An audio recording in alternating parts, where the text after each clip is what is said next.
আসসালামু আলাইকুম। আমি নীলা, আপনাদের সবাইকে স্বাগত জানাচ্ছি নতুন আর একটা আবৃত্তি শোনার জন্য। আর আজকে আমি একটা সংগৃহীত কবিতা আবৃত্তি করব। এবার যদি যেতে হয়, এবার যদি যেতে হয় তো একেবারেই যেও। প্রতিবারের মতো ফিরে পাবার আশা দু চোখে দিয়ে যেও না।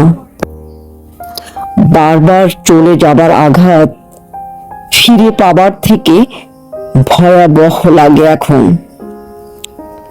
যদি যেতে হয় সেভাবেই যেও। আলকুচে দরজাটা আধ খোলা রেখে নয়, আলনায় দিয়ে একটা কাপড় হেলানো ছড়িয়ে ছিটিয়ে নয়, দুটো ব্রাশ তোয়ালে একা করে নয়।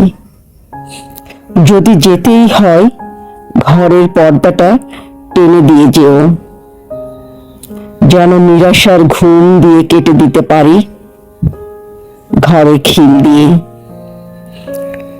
যদি সত্যি যেতে চাও ফিরে না আসার মতো করে যাও। আমি স্বস্তিতে কাটাতে পারবো বাকিটা জীবন।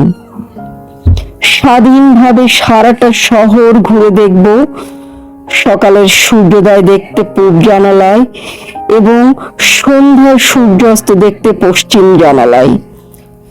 প্রকৃতি শুধু দেখে যাব দু চোখে। শ্রাবণ নিয়ে কারোর আশায় থাকতে হবে না আর।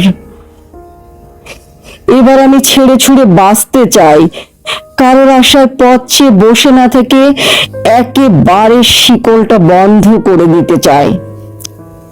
তো এবার যদি যেতে চাও তবে সেভাবেই যেও, যেভাবে গেলে আর ফিরে আসা যায় না।